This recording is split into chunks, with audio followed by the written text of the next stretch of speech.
Hello medicos, myself Urva Thakur. Welcome back to my YouTube channel MLT Learning Station. तो friends, जैसा कि आप सभी जानते हैं कि आज संडे है और संडे को हम लोग पढ़ते हैं 2 नंबर वाले क्वेश्चन। अब कुछ लोग ये सोच रहे होंगे, जो बिगिनर्स होंगे, जिन्होंने अभी अभी एडमिशन लिया है BMLT DMLT में, कि ये 2 नंबर वाले क्वेश्चन क्या होते हैं। तो फ्रेंड्स, जब भी हमारा एग्ज़ाम होता है BMLT या DMLT का, तब 2 नंबर के 10 क्वेश्चन पूछे जाते हैं। तो फ्रेंड्स, मैंने इस लेक्चर में प्रीवियस ईयर एग्ज़ामिनेशन में आए हुए क्वेश्चन को लिया है और उसका आंसर मैं आप लोगों को प्रोवाइड कर रही हूँ। तो फ्रेंड्स, आज का हमारा टॉपिक है बैक्टीरियल कंजुगेशन। बैक्टीरियल कंजुगेशन क्या होता है? तो चलिए जानते हैं कि क्या होता है बैक्टीरियल कंजुगेशन। बैक्टीरियल कंजुगेशन एक ऐसा तरीका है जिसके द्वारा एक बैक्टीरियल सेल जेनेटिक मटेरियल को दूसरे बैक्टीरियल सेल में ट्रांसफ़र करती है। क्या होता है कि जो एक बैक्टीरियल सेल होती है, चलो एक मान लीजिए एक सेल होती है, वह अपने जेनेटिक मटेरियल को, जैसे DNA हो गया, जो जेनेटिक मटेरियल होता है, उसको दूसरे सेल में ट्रांसफ़र करती है। अब सेल में ट्रांसफ़र कर रही है, अब सेल के आगे बैक्टीरियल लगा दो, क्योंकि ये बैक्टीरियल कंजुगेशन है, इसीलिए हम इसमें बैक्टीरियल सेल की बात करेंगे। ठीक है फ्रेंड्स, बैक्टीरियल कंजुगेशन के थ्रू ट्रांसफ़र होने वाले जेनेटिक मटेरियल एक छोटी प्लाज्मिड होती है, जिसे F प्लाज्मिड के रूप में माना जाता है। F प्लाज्मिड का पूरा नाम फर्टिलिटी फैक्टर है। तो इस लाइन में क्या बताया गया है कि जो बैक्टीरियल कंजुगेशन है, मतलब बैक्टीरियल कंजुगेशन के थ्रू जो जेनेटिक मटेरियल ट्रांसफ़र होता है, वह F प्लाज्मिड होता है, वह F प्लाज्मिड के रूप में माना जाता है, मतलब फर्टिलिटी फैक्टर के रूप में माना जाता है।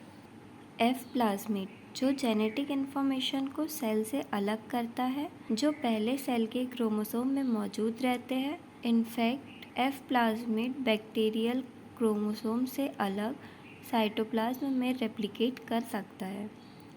एक सेल जिसमें पहले से ही F प्लाज्मिड की कॉपी होती है, इसे F पॉजिटिव या F सेल कहा जाता है और इसे डोनर सेल भी माना जाता है।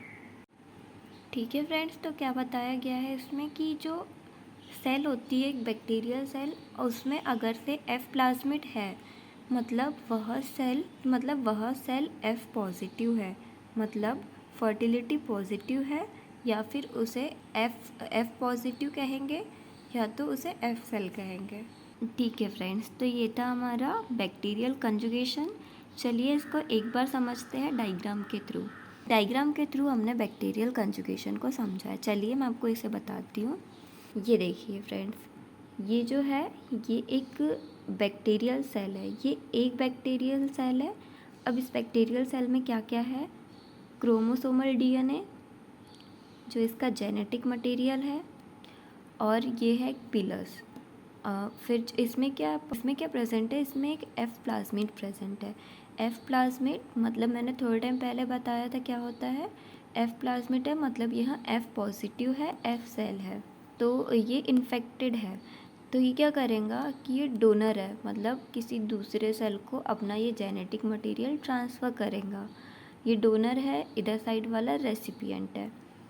इसके पास सिर्फ और सिर्फ क्रोमोसोमल DNA है, इसके पास कोई F प्लाज्मिड नहीं है। इसकी टोटल 4 स्टेप है, पहली, दूसरी, तीसरी और चौथी। तो क्या होगा कि सबसे पहले ये जो इसका क्रोमोसोमल DNA है और F प्लाज्मिड है, वो जैसे के वैसे रहेंगे, लेकिन इसका जो ये पीलस होता है वहाँ जाके अटैच हो जाएगा दूसरे बैक्टीरियल सेल से। ये एक हेल्दी बैक्टीरियल सेल है, उससे जाकर ये अटैच हो जाएंगे। ये देखिए, ये लिंक बन गई, ये अटैच हो गया।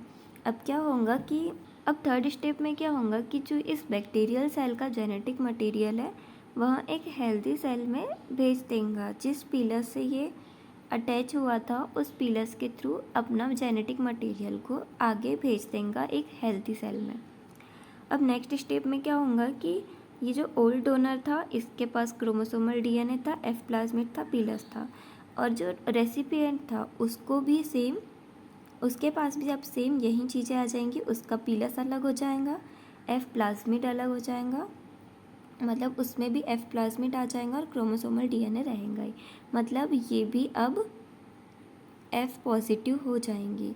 ठीक है फ्रेंड्स, बस इतना ही था बैक्टीरियल कंजुगेशन। बैक्टीरियल कंजुगेशन में DNA का ट्रांसफ़र होता है, जिस DNA को हम बोलते हैं जेनेटिक मटेरियल। एक सेल से दूसरे सेल में जेनेटिक मटेरियल का ट्रांसफ़र होना ही बैक्टीरियल कंजुगेशन कहलाता है। ठीक है फ्रेंड्स, होप सो आपको ये वीडियो लेक्चर समझ आया होगा। ऐसी ही और इन्फॉर्मेटिव वीडियो लेक्चर के लिए मेरे चैनल के साथ बने रहिए और लाइक करिए, शेयर करिए एंड सब्सक्राइब करिए। Thank you.